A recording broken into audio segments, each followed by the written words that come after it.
What the f?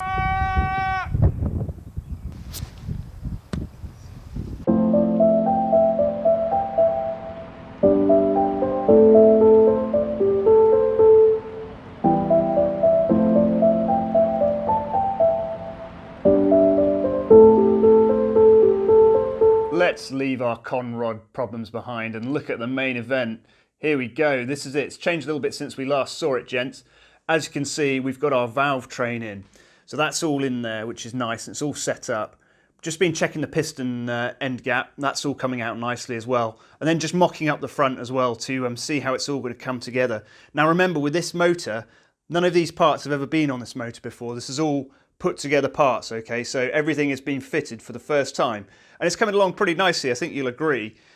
The valve train all went in fine. Used the old valve spring compressor down there to get those valve springs compressed. So that really makes that easy. So that's a straightforward job. But it's looking nice, everybody. What we're going to do today is look at rope seals, okay? Because I like rope seals. I think they work really well. There is one down here.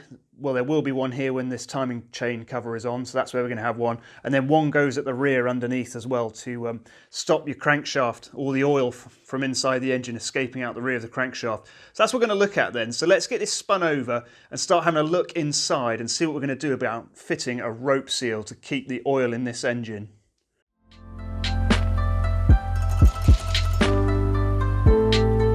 Before I forget, remember these plugs here, okay? You've got the two plugs on the main oil gallery here and the two down the edges as well. Don't forget those, because if you forget those, all your oil pressure is going to be spurting straight out of these holes and you're going to have no oil pressure on your engine. So these guys are really, really important to remember. So just make sure they're in place and you've got your sealant on them so no oil can get out of them. But moving on from that, we're going to look at a piece of old rope. Yes, rope seals. Okay, so rope seals are great.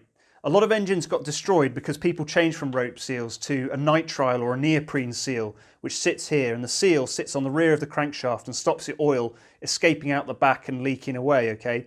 And they changed to a neoprene one, but these neoprene ones weren't sized correctly, or they were stopping too much oil, or weren't allowing any oil through at all, so that they were just fusing to the rear of the crankshaft and seizing cranks. So a lot of good stuff was destroyed because people tried to change what worked for something new and it wasn't better. So rope seals, I used one on the GPW and I never had a single leak out of it or a single drop of oil. So it worked really well. So I'm hoping it's going to work just as well on this. And having said that, it's probably going to leak everywhere now. Now if I can ever get into this Ford box of rope seals, come on rope seals. Here we go. This is what we're talking about. This is the main event. Old rope.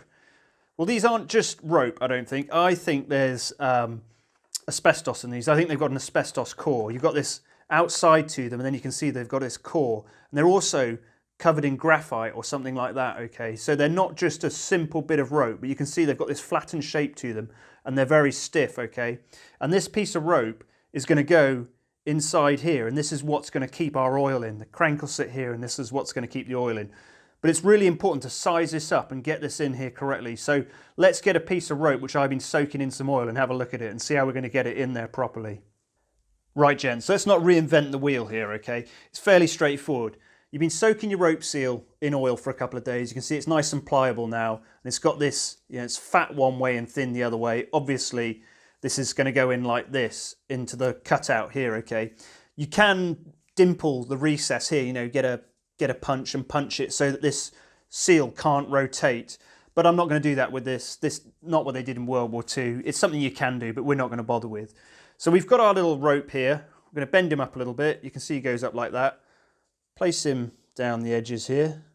And then all it is working him in carefully, okay? Obviously you can't just leave it and that's it. It needs a bit of work to make it fit properly, okay? So let's make sure he's lined up either side with the same distance, okay? And we're just going to tease him in by fingers first, just gently. It would be better to do this before you put the bearing shells in, okay? Because if you're going to be hitting around here in a second with tools, you don't want to damage your bearing shells. So really, it would be better to do it before you've got them in there. But yeah, this is the way we've done it, okay? So we're going to gently tease him in here. So let's do a bit of teasing. And then we're going to get some soft tools. and help force them in, okay? So I've got my nylon drifts again. These can't damage or ding anything, which is great. Actually, let's start with a bit of pipe and just gently tease him in. There you go. You can see him starting to move in. So just working it carefully.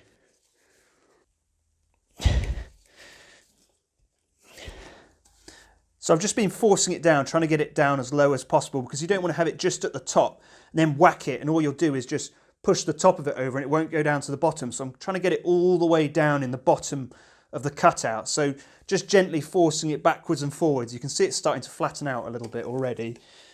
You can tell how far down it is. Well, I hope you can, by how far it's gone into the visible bit here. So it seems okay. We can start whacking in a second, I think.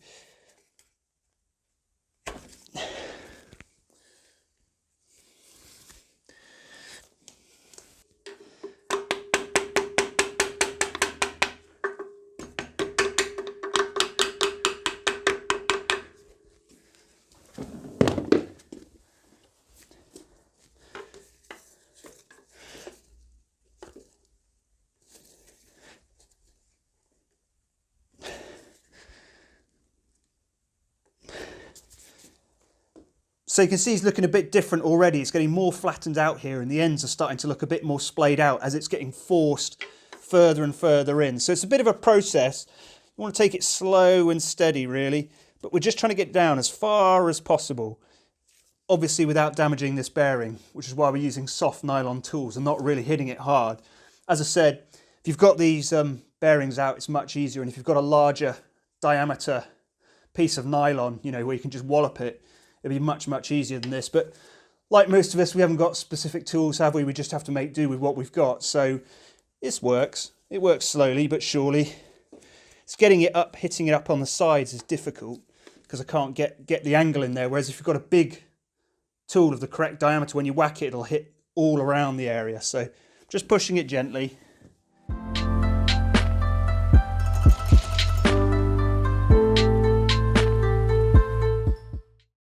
Here's a good angle. How can we tell how far it's gone in? Well, you can see up at the tops where you can actually see how deep it is in the groove.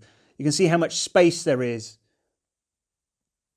along here, right, between the edge of the block and the rope seal. So if you look all the way around, it's looking nice and even and flat, which means it's gone all the way down to the bottom of the cutout, which is what we want. We didn't just want the top sitting in the cutout and flattening over the top here, but we've got a nice even look about it. The sides perhaps a little bit more work needed, but you can see why the rope seal is so good, because look how flat it's got and wide it is. You know, no oil is going to be coming through that once the crank is fitted in there, and of course it sizes itself to the crank as well. So I think this is about ready now, where we can just trim off the top here. So we're going to do that then. Yeah, this will be much easier if it's not in the stand. What we're going to do then is, now this is nicely flattened down and we're pretty happy with that, I'm going to use a scalpel, a sharp scalpel, to gently trim away the excess here, okay? So I'm going to do it cack-handed and backwards, so bear with me, okay, gents? But the sharper the scalpel, the better. So a new blade on there, but look, we're just working in backwards and forwards, cutting through easily. Look at that.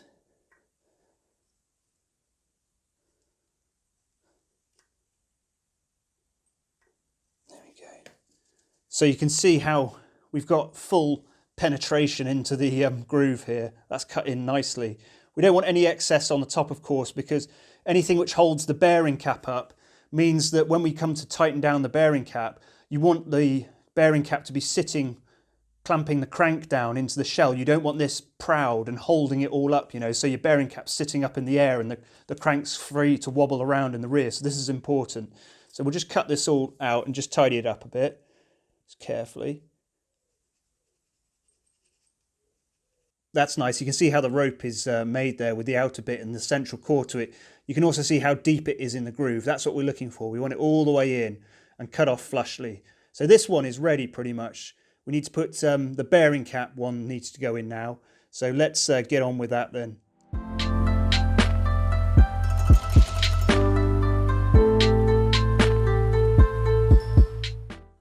Okay, so we got this one in here, just left a little bit more proud here, just for crush space. So when we crush it down, we want excess rather than it being too low, because otherwise there'll be a gap here. So we just left a little bit in there, okay?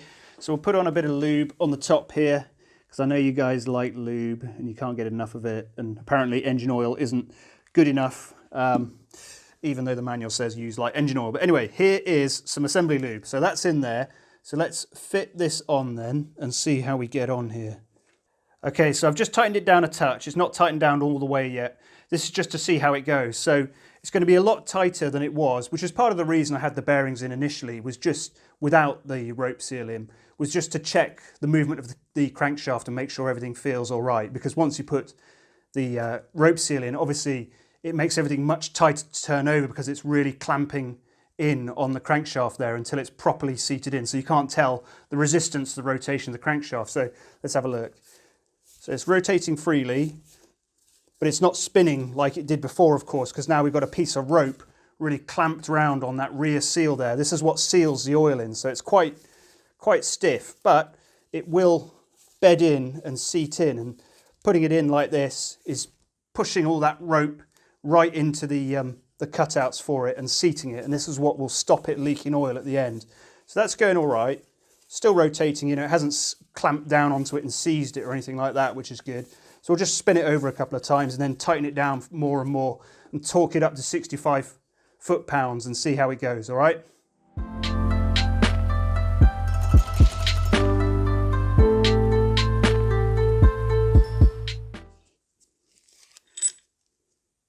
Okay, so it's still a bit proud there, and that one's right down.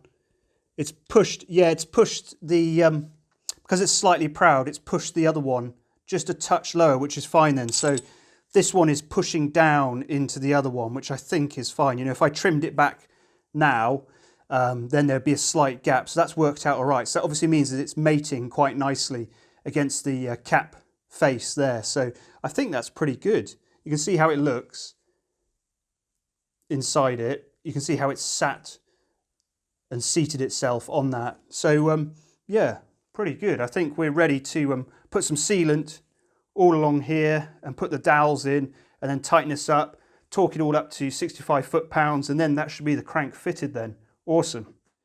Right, we'll put a bit of sealant on the rear and here to prevent any oil escaping out the back here. We just clean this up then. So we'll just splash a bit around here and then put a touch more assembly lube in here to lube it all up. But you can see that the wiping action of it is really good. You know, it's pushing all the oil out the way, so it's quite tight there, and obviously where the bearing runs it's less tight. You've got clearance, so you can see it doesn't wipe all the oil out the way, so you can see that's working. So let's put a bit of goop on here then. So we've got the sealant everywhere at the rear here to stop oil escaping around here.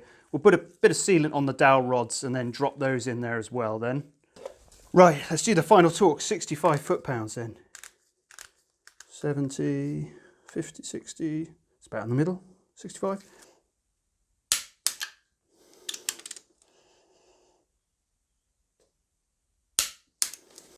So here it is, 65 foot-pounds, all torqued up then. We've got the bolts in at the rear, they're all correct. We put sealant around the rear to stop any oil flowing around the cap, put the dowels in, all the alignment marks line up. It's all done at the front as well. So yeah, it turns over nice and free. You can still move it backwards and forwards, which is the end play, which I've already set up at the front, so I know what the correct end play is, but it can still move freely, so that's good. Obviously, it's not completely free, you know, it takes some force to turn it, but it's not bad. It's pretty good. I'm quite pleased with that as a rope seal. It's going to be a tight rope seal on the rear there. So what do we reckon? Rope seals? Pretty good? I think that's as good as you could hope to do it. I mean, a GI in the field, I reckon that's how they'd do it as well, so pleased with that. The proof is whether a bloody thing leaks or not, but we'll find out. Right, guys? Awesome.